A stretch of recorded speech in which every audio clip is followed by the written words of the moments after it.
Welcome back to my channel. I'm Ahmed the Artist. Today we're going to be actually reviewing a series that I didn't think it was going to be any good, in Cobra Commander. I won't spoil anything here. I won't say any of the big things. There are some things that are pretty juicy, so I won't spoil those throughout the series.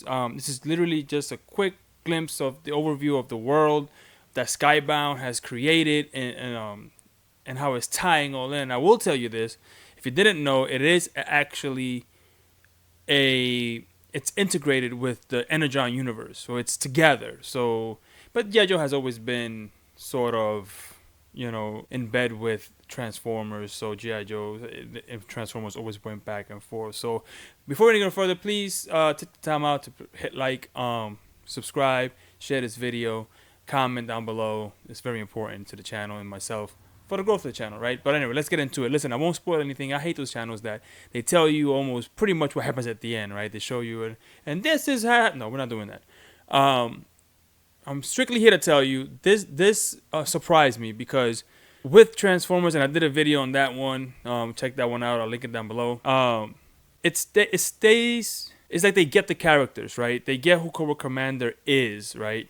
He's a G, he's a gangster, but at the same time he's kind of a coward at heart, right? They kind of play on that because he's a scientist, right? So he's not a warrior per se. He's very smart. He's conniving.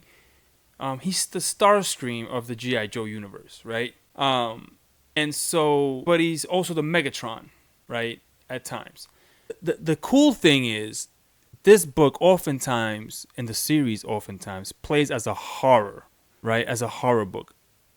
And I think that's very smart, right? Because all the while, because Cobra Commander is not sort of like this warrior, at least not in the archetype type of character, but he's very conniving. He can fight when he wants to. He has developed certain skill sets. But where he beats you at, where he gets you at, it's the way he thinks. And what he's been through and where he was brought up in has led to him being ruthless and has no filter on how on when to stop torturing you or killing you, right? He almost relishes in it as if he wants to for you to understand in the end that he is in control, that he's superior, right? The series the drawings are very simplistic but very energy driven. I think they wanted to go with the aesthetic that Daniel Warren Johnson was doing with Transformers, so very loose, energetic style. I think they achieved that. Actually, hold on one second. Let me get the book. So I have the book in hand. This is actually number 2 in the series. I kind of like this cover, so I chose this book to show you. But there you go. So that's the cover. That's a dreadnought, by the way. And like I said, it plays out sort of like a Daniel Warren Johnson type energy, right? And this book is actually, and I'm going to read out the credits here so these people get credit. It's written by Joshua Williamson. This one actually got me, and I got to look more into her work. Andrea Milana is the artist. Annalisa Leone is the colorist. Russ Wooten is the letterer. And you had covers, various covers by Andrea, Annalisa Leone. Which actually, I'm kind of surprised. Maybe I'm late to the game, but seeing 2 women being the main artist and colorist of a book, that's pretty amazing. Since my daughters, I don't know if they're gonna aspire to become a book artist or not, but they make comic books, right? Like they're obsessed.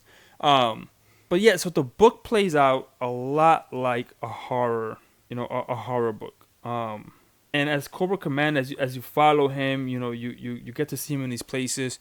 And I like that about it. I like that it took that tone.